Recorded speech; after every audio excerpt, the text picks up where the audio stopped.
Welcome to Talk World Radio, a half-hour discussion of politics as if the people mattered. I'm David Swanson. This week on Talk World Radio, we are talking about community and workplace organizing. Our guest, Keith Kelleher, was the founder of United Labor Union's Local 880 from 1983 to 5 and SEIU Local 880, and then president, sorry, I missed the dates there, 85 to 2008, and then president from 2008 to 2017 of SEIU Healthcare Illinois, Indiana, Missouri, and Kansas. This was once the smallest local union and now is the largest local union in Chicago, Cook County, the state of Illinois, and the Midwest, as well as the seventh largest local of the 2 million member SEIU, Service Employees International Union. Keith has also served as an international vice president of SEIU. Keith Kelleher, welcome to Talk World Radio. Thank you. Thanks a lot for inviting me. So can you explain a little bit for people who don't know this union and its history and its relationship with the place I used to work when I worked with you, and that was Acorn? Yeah, sure. I actually started out in an Acorn organizing drive in a neighborhood on the southwest side of Detroit in 1979. And at that time, I was actually an Acorn member. I was with a group called the Jesuit Volunteer Corps, and I was working in a food bank in Detroit at the time. And organizer knocked on our door in our Jesuit volunteer house and asked us to join Acorn. So we did, and that's how I got involved with Acorn. And then as I was involved with Acorn in the neighborhood group and various campaigns, some of them against environmental racism, empty lots, just a lot of things that were hitting Detroit neighborhoods at the time. No housing, terrible housing, abandoned homes. I heard that Acorn was organizing a union of fast food workers. And I thought, wow, that sounds pretty cool. And I signed on for that. And they then went from organizing fast food workers to organizing all low-wage workers, and basically in industries that most unions at that time did not or would not organize. And we organized fast food workers, low-wage shops, et cetera, in Detroit until I moved to Chicago and started organizing home healthcare workers, again with United Labor Unions, which a lot of people just saw as Acorn's union. Yeah. And we started organizing home healthcare workers in Detroit in 83, 84, and then eventually nationally the 5 locals of United Labor Unions affiliated with SEIU for a lot of different reasons, but mainly because of resources and to fund the organizing that we wanted to do in industries that SEIU wanted to organize in too. SEIU wanted to organize, we wanted to organize, and they brought us some much needed resources. And so then we were able to go after the home healthcare industry and eventually childcare industry in Chicago. For people who don't know about home healthcare workers and childcare workers, it sounds like a very difficult industry to organize. Yeah, it's not like a factory, it's not like a factory or a building where people work. It's people work in, at that time when the companies we were organizing, we had estimated like 3,000 workers in 3,000 different settings. So in order to get in touch with the workers, you had to either go to where they picked up their checks. Many of them went to their companies once every 2 weeks, sometimes once a week, to pick up their checks. And we would be able to meet people there, or when they were at their in-service training, they were required to do trainings. And what they did is they went out and they took care of people as alternative to institutionalization of seniors and people with disabilities. You might remember in the 70s, there was and the 60s, there was a big move to deinstitutionalize people who were in these large state hospitals, nursing homes, things like that, or to stop them from going into a nursing home. And so state bureaucrats came up with this idea of doing home care, which had been around in some forms for like 40 or 50 years. Myself, when we were a family of 5, eventually 8, living in a little two-bedroom apartment in Brooklyn, the Sisters of the Sick Poor used to come in to take care of my grandmother who was dying of colon cancer. And they did a lot of the things that traditional home care workers do. Um, Bathing, changing dressings, feeding, cleaning up the home, shopping, everything, anything and everything.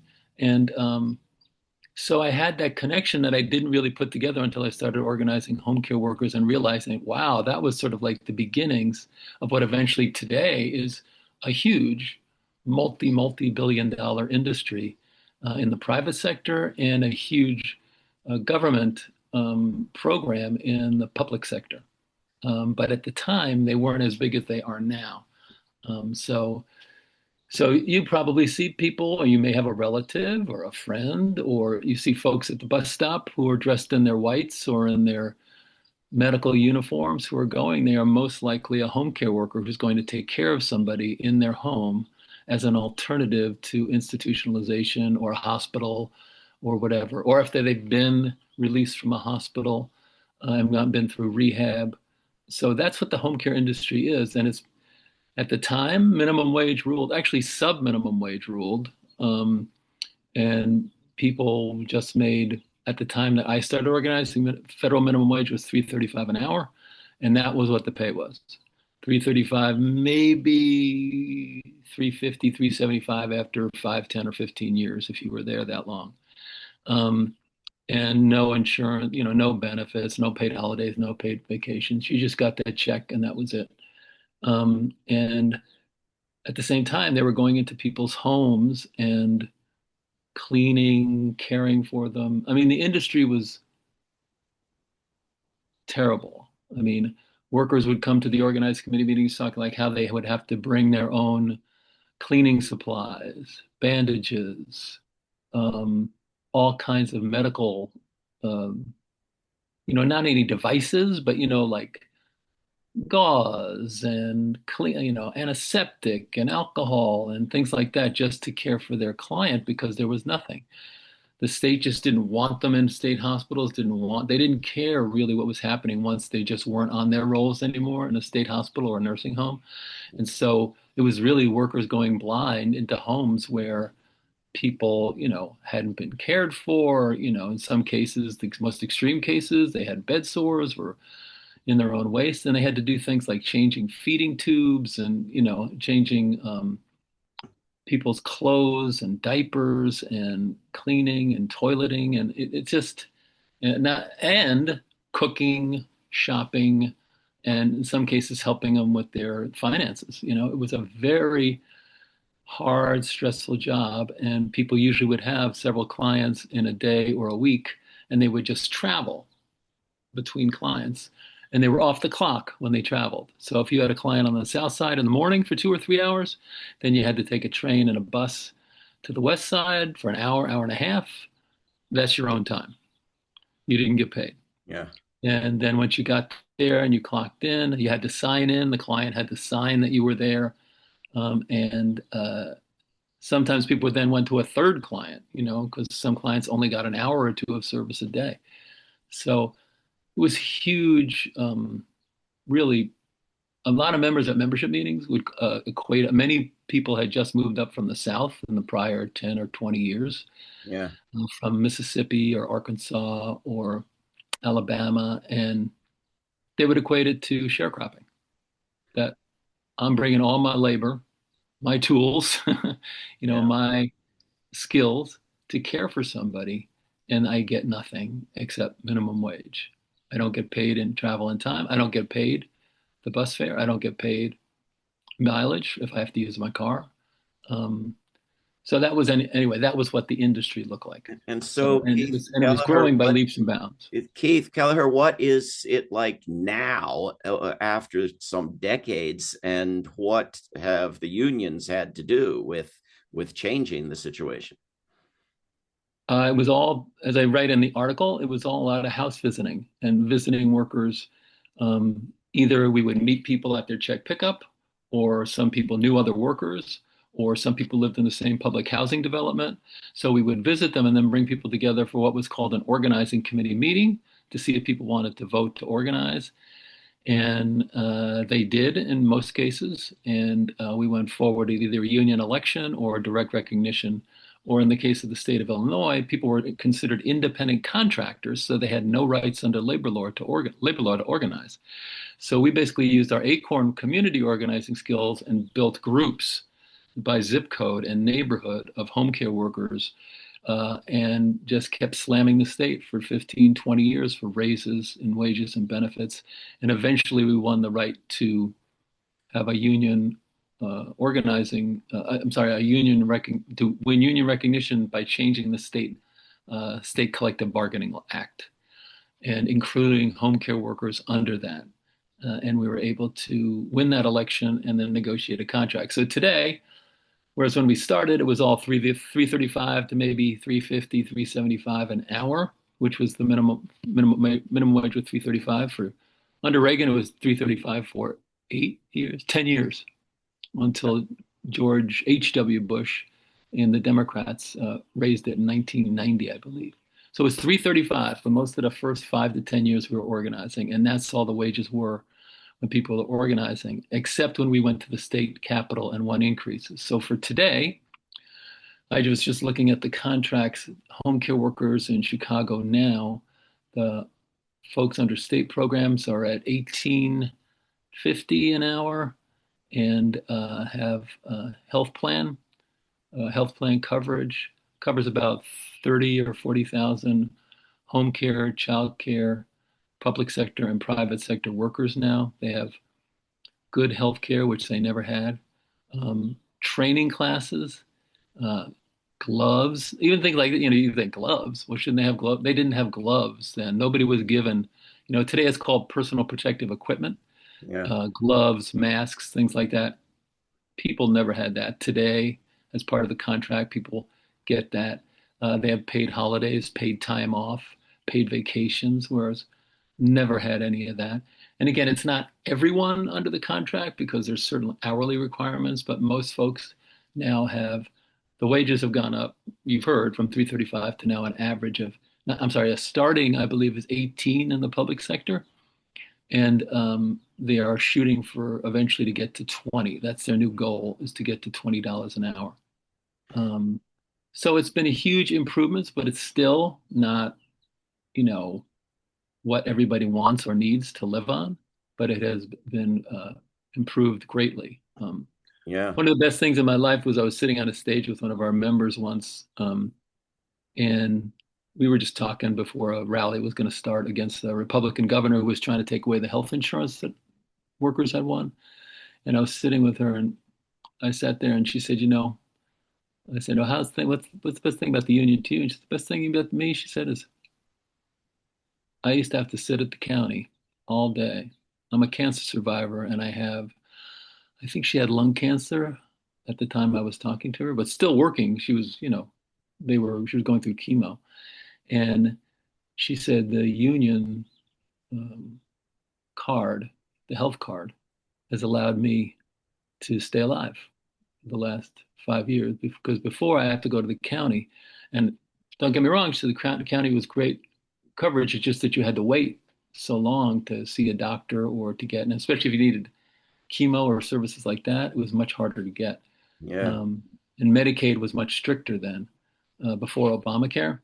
And then when we had won our health plan, that had allowed her to get, not only her and thousands, if not tens of thousands of other home care and child care providers were able to get good health care, whereas before, at best, they could go to the county. And the county was great service. It just wasn't well funded, and you had to wait a long time to get service. What was the relationship between these organized workers and the organized community activists in ACORN? I can remember coming to Chicago a number of times, a lot going on with both of those groups. Mm-hmm. And I remember an ACORN national convention in Chicago where we had big demonstrations for immigrants' rights. We went up north of town and put up wanted posters and visited the front doors of the predatory banking executives and all sorts of activities. uh, how did the labor union or relate with Acorn? I mean, we were, sister organizations, our response was always that we share an office and a philosophy. But it was much more than that. We turned out people to each other's campaigns. When Acorn was squatting in abandoned homes, we went with them. We actually had some of our members were squatters in some abandoned homes. Some of our members actually had not abandoned homes, but had one homes that were fixed up because of that campaign and had decent places to live.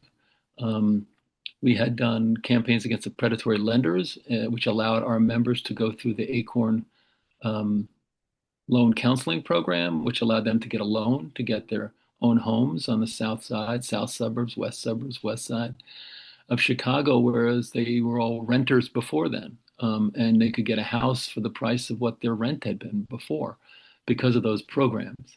Yeah. Um, so, yeah, I mean, there was that, but also working on stuff bigger than just us. So, for instance, Chicago Acorn's living wage campaigns here in the city of Chicago. They've raised the minimum wage in Chicago for certain city programs, then forced a discussion at the state level and a campaign to raise the state minimum wage, which helped our members, right? Because Yeah. before that, most states just, if they did, they would just follow the federal minimum wage law, right? But many southern states don't even do that. Many southern states, not many now, I think most are probably at 725, which is federal minimum now.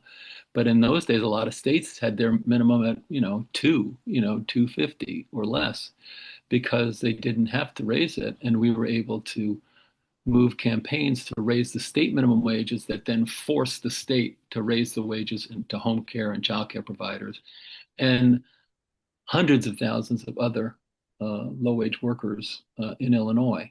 So now the minimum wage in Illinois, whereas when we started was 335, the minimum wage in Illinois, I believe, went to 15. I think it's on its way. It's a force that was passed in 2018 when Pritzker won. And I think it's around 14 or 15 now, and then it goes to 16. And same thing with the city of Chicago. I believe city of Chicago's at 16 something. Plus they want a tipped minimum. So these are campaigns that not only directly benefited our members in our neighborhoods and Acorn members, but also benefited the entire community.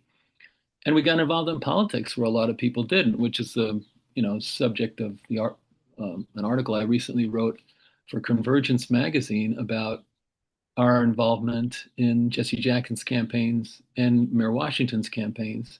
Jesse in 1984 and 88 for president, Reverend Jackson, I'm sorry, in 1984 and 88 for president, and Harold Washington in 1987 when he won his second term for mayor. And it was I sort of profile some of the people who were attending his rallies and some of the leaders who actually did the voter registration. Because many times, reporters, again, because they're, I don't know, short time period, whatever, don't go into a subject and they just do the big, like Reverend Jackson came to town and 1 million people got, registered to vote, it's like, we Right. wish, we wish that's what happened. And definitely sparked a lot of voter registration. But there was a lot of door to door mass based voter registration that happened that our members were involved in both 84 and 88. And we were, one of our members, Irma Sherman, actually ran as a delegate to the Democratic National Convention on the Jesse Jackson slate. And that caused a lot of doors that had been closed to Black and Brown and women voters to be open, both with his campaign in 72 as well as the campaign in 80 and 80, I'm sorry, 84 and 88. And we were very involved in that. And so that's what the article was about the S.E. Stinson. S.E. was a great leader who actually, in the beginning of the article that I wrote, is leading a march to one of Reverend Jackson's first rallies here in Chicago and talks about how she had been involved in organizing her company, which was a 400 worker company called Staff Builders Services Incorporated. Staff Builders at that time was one of the largest temporary services companies in the world. And they did all different industries. They did industrial, and they also did home care. And these 400 workers would go out every day and take care of folks. And they got 335, and staff builders from the state of Illinois got 640 an hour for one service and $7 an hour for another service, and then turned around and paid the workers, barely half, not even half in some cases, of that amount of money, and then they pocketed the rest. So you can figure the math yourself. 400 people going out every day to see 2 and 3 clients, that's several thousand clients, and then them getting $3, $4 an hour off of every hour those folks worked. They're skimming off the top. And it was in many ways what our members called it sharecropping, except it was with people as opposed to land. Yeah. And workers, that's one of the most powerful parts of the organizing campaigns, was when we would talk about how much money the company was making per hour versus how much money you were making per hour. And everyone would take out their paychecks and look at it and say, you mean the company is making $6.30, $6.50 an hour for every hour I work, and this I'm getting this? And then when, once the taxes were taken out and everything, it was like, nothing, and it was just people really got incensed and wanted to organize. So it's but not only that, we always, like, as we used to say, I don't like using sports terms, but punched above our weight in politics. In 1984, when Reverend Jackson first announced he was running for president, we didn't even have one union contract. We had a small unit. We had just one of 200 workers. But because we were working with Acorn, and Acorn had formed the union, we were able to get involved in campaigns like that. And some of the National United Labor Union staff, some of these folks you may know, went on actually to work took a leave of absence to work for Reverend Jackson's campaign and build labor support for Jackson in 84 and 88. Yeah. And it Keith was Kelleher, historic, Keith, Keith, if you can hear me, you've mentioned your articles, and I want to let people know we're going to have links to Keith Kelleher's articles up at talkworldradio.org. One is called How Black and Brown Women in Chicago Helped Build Jesse Jackson's Campaigns. Another is How Mass-Based Community Unions Could Transform the Country. And another interesting one from back when Mamdani was elected in New York is called The Coming Storm in New York, that has now been coming. But I wanted to say, Acorn, for those who remember it, was, largely destroyed by a scam, by a media scam, and is largely gone, at least in name. But what is your reckoning of the legacy? Because there was so much good work done and so much good that's lasted beyond. I mean, there's so many things that Acorn was involved in and was responsible for that a lot of people just don't know about. I mean, just in the labor side, okay, for instance, we started organizing home care workers when very few, there were several locals. I don't want to say we were the only ones. 1199 in New York, one SEIU local on the West Coast, an independent union on the West Coast. We're organizing home care workers. But what our legacy is, and what 880 did, was we successfully built a model to organize the Medicaid programs under the community services under the Medicaid program. And that today, when we first started organizing, maybe nationally under contract, unions had 30 to 50,000 home care workers in 1983, 84. And many of those were not under contract. They were just represented. And because of the model, we were able to develop and help export to other SEIU locals, as well as other Acorn offices, too, who were organizing child care providers before SEIU was. Yeah. Today, SEIU represents over 750,000 home care workers across the country in 15 different states. So SEIU, which has about 2 million members, 1/3 of the people that they represent is a home care worker. Okay. So that's one. And number two is home child care providers who care for children in their homes as opposed to storefronts or whatever. They take care of kids in their homes. In Illinois alone, when we first started organizing, there were 50,000 home child care providers caring for about 200,000 children in their homes across Illinois. And they got anywhere from six to like, I think, $10, $12 a day at the time for each child. Well, again, do the math. You can't live on that, right?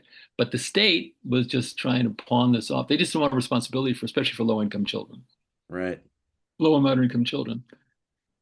We saw that and started organizing those folks using the same tactics.